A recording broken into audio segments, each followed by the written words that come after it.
Hey, this is Julie Gribble, and I am here with TC Productions presents Underground Sound.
So I know that I'll be okay, as long as I don't end up anything, hell, anyone, anywhere, close to you, like you. You're a lying, lonely man, and you're a walking one-night stand, and you sell all your smiles like they're true, like you. You're lost inside yourself. You got love for no one else, and you stand on your own like you do, like you. I don't wanna end up like you. No, I don't wanna end up like you. I don't wanna end up like you. I don't wanna end up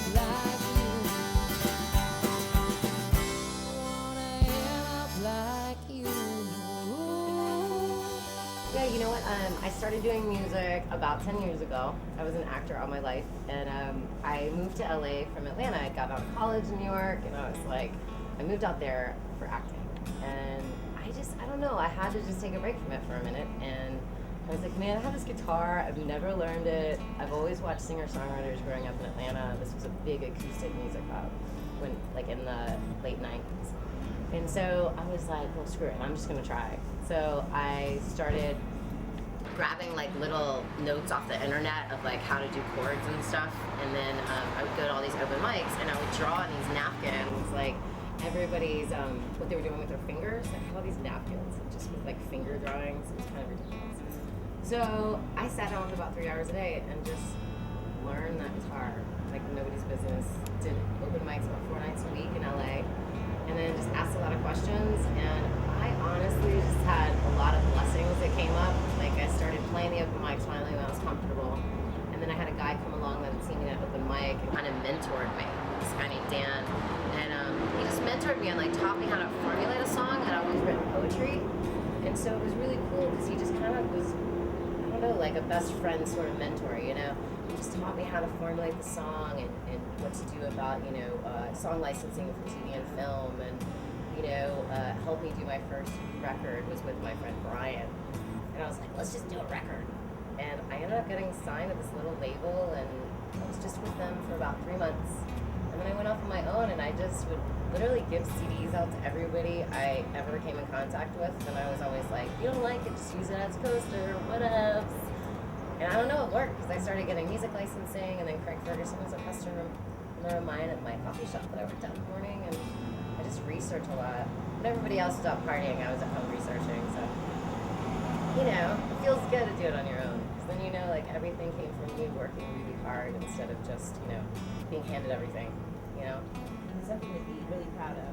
Yeah, you know, I am proud, you know, and it's not like one of those, like, I'm the, you know, I'm the master, whatever, you know, stuff like that, but it's just kind of, I don't know, it feels good inside. Like, I worked really hard for everything I've gotten, you know? So. That's quite a journey. Can you tell us, or how would you describe that journey that music is taking you on? The music journey? Gosh, it's just been amazing, honestly. Like, touring is the best. Nobody who's ever, like, I guess not been on the road or as a musician or doing film or whatever understands completely how awesome it is when you go into about, you know, 20 towns in a few months, you know, and you meet all these people, and all these people become my friends.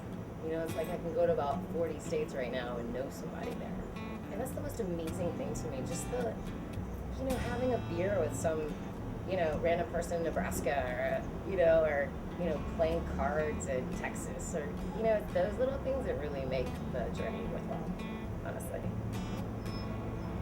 Tell us, how did you get discovered? Well, I think that it's like, honestly, with being discovered, I would say that it's a constant discovery. Do you know what I mean when I say that? It's like you're constantly fighting to stay on top and to make something new and vibrant for your fans. And my luckiest discovery was working in the cafe in the mornings. Like, I worked breakfast shifts 7 a.m. to 1 p.m. in LA, and those customers that I was waiting on and was, you know, just hung with and was super nice to in the morning and gave them that smile they needed to wake up their day, you know, with their coffee, was Craig Ferguson being my customer, you know, and giving me that shot on his show. And to me, that was the most amazing thing, because he didn't, number one, he didn't have to do it. Number two, he was, you know, kind of throwing his butt on the line by throwing some random indie artist, no management and no label, on a big, you know, late night show. So I think that was really my first, like, beginnings, because it helped a lot. So you said earlier in your career you were signed to a label for 3 months. How was that? It was really weird at the time, because I was like, what? You know, because I've literally just been playing guitar for about 6 months, and then this guy comes on, you know, and he's like, we're gonna go, you know, remaster your record that you just finished, and then we're gonna put you on a small tour. And I was freaking out, so I was like, what do I do? What do I do? You know, I don't think I even knew maybe an hour's worth of music, maybe tops. And I was so nervous because I had to go on this 2-week tour. They put me on up to Oregon when I was in LA. So it was like 2 weeks on the road by myself, just my Birkenstocks and my sarong skirts. And I mean, it was scary, honestly, because I was like, I don't know if I'm ready for this. Like, it, you know, I just didn't feel like I had my chops. I was okay at the guitar, but it wasn't anything special, that's for darn sure. So, How did you get over that fear? honestly, I just kept doing it. And the acting that I had done for so many years really helped, because I'd already had so much stage experience that the audience didn't freak me out. It was more myself, because I think you tend to be a perfectionist when you're doing music, because you want to be the best ever every time you play, which is never going to happen. You know, so I think honestly the acting really helped. And, you know, nowadays I play like 5 nights a week. So once you start doing that, I mean, you still have your nerves. Like, I still get nervous sometimes before shows. I'm like, you know? So it's normal. Well, good. You were saying, so the acting really helped, right? Yeah. And you've been in the film industry for a while. Describe that for us. I love the film industry, honestly. I just love doing films because you create this little family. And, you know, I started doing theater when I was about 5 years old, so I've always been kind of in the business in some way, shape, or form. Started doing like industrials and print and TV stuff when I was a teenager. And then I moved to LA for acting, and I really didn't do as much acting out there. I kind of stopped for about 6 years. When I moved back to Atlanta, I'd just gotten my biggest part. I did a supporting role on Quarantine 2, which is a Sony film, and it came out last summer, so that was super exciting for me.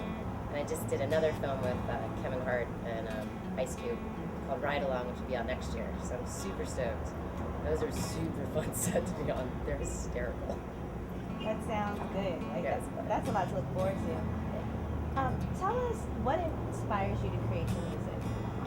You know what's funny is like I always get asked that question, and it's almost like I don't even know. It's like something you have to do. You know, if you're in any creative field, it's kind of like if you don't, you kind of lose your own peace and sanity. You know, because it just kind of comes out. Like I know sometimes I'll be going to sleep and I'm like, oh God, I have to wake myself up and like write what's in my head. You know, so I think it's just life. Like you're constant, especially on the road, you're constantly experiencing so much. And there's always something going on. Heartbreak obviously inspires a lot of songs. Duh, but, you know. Okay, if you could collaborate with anybody, who would it be? Okay, she just passed, which was really sad. But Nina Simone was like my all-time favorite. And I've always said it. People are like, she don't even sing anything like her. And I was like, I know, but there was something about the tonality of her voice. It was so genuine and so Nina. I mean, she was just who she was. And she didn't take crap from anybody. She had these lyrics that were just, I don't know, they were amazing stories. And I still dream that, you know, maybe up in heaven I can collaborate with her. Nowadays, there are so many musicians. Like, I would love to do something with Willie Nelson. Or like Bruce Springsteen, or, you know, just some of the greats that are just rocking it, you know, still, so. Do you have any rituals that you perform before each show? I think we all do. You know what? I'm obsessed with, I'm drinking it right now. Is green tea with honey and soy milk. And I know that sounds really, I don't know what it is. It relaxes me and just like kind of gets my throat all, you know, other than that, I'm usually just talking to people. Like that's kind of a ritual of mine. Like I don't disappear. I don't go do breathing techniques or warm up my voice. Because I just think like music has always been a way that I'm sharing just me. Instead of acting where it's a character and you gotta get into it, it's like, it's just me, man. I'm just hanging out, singing some tunes for you guys, you know? You have a hair. So What's your lipstick? it's gloss. Okay. Thanks, girl. Because I know how that goes. Great. All right, so tell us about what you're currently working on. Do you have any projects going on right now? Yes, I do. I'm so excited. Okay, so I moved to Nashville about 2 years ago, and I felt like when I got there, I had to write a certain way. I had to write for this particular sound they're looking for there, and about 3 months ago, I was like, you know what, I'm done. This is not me, you know? Like, and I've been sitting down and just letting it all come out the way I want it to come out, and I've got some new songs that I'm super stoked about. I'm gonna play 2 of them tonight. And so I'm working on that project, just really slowly letting it just kind of organically happen. It's a little more of a, I don't know, I've been really influenced by Lumineers and Mumford & Sons sound because it's so organic, you know? And so I'm thinking the next record's going to be a lot more organic, which I'm excited about. All right, our final question. What is the best advice that you've ever received? Best advice I've ever received. I think it would probably be, it sounds so cliche, but just to be yourself. And they were like, no one does it as well as you do. You know? You can only, like, no one can be you as well as you can be you. And so it's like, don't try and cover that up, you know? To be, the vulnerability is an asset, not a detriment. Those eyes on your tongue and the way your eyes barely hung just over those blue eyes. I say I understand again, but the thrill's been wearing thin since I came back home. Back from feeling guilty.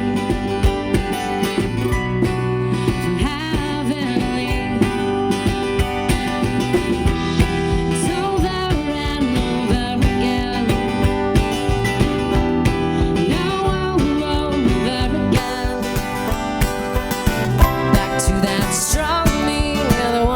try to break.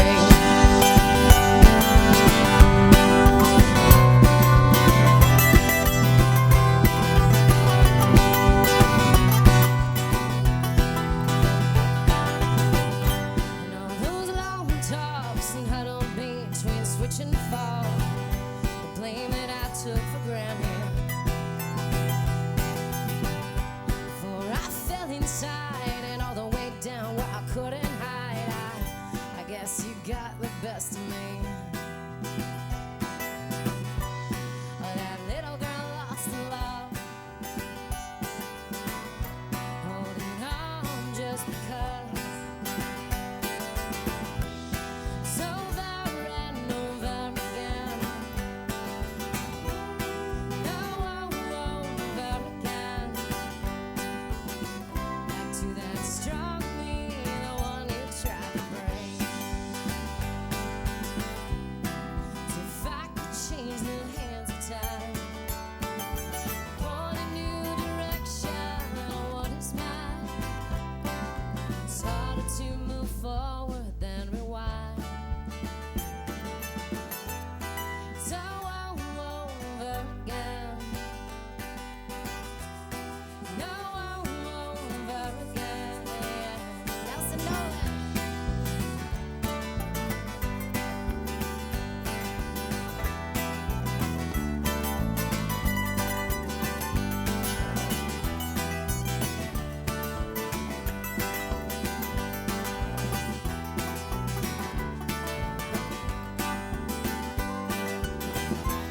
So over again. Over and over again, yeah. No, over again. No, over again. Back to that strong me, the one you'll never break.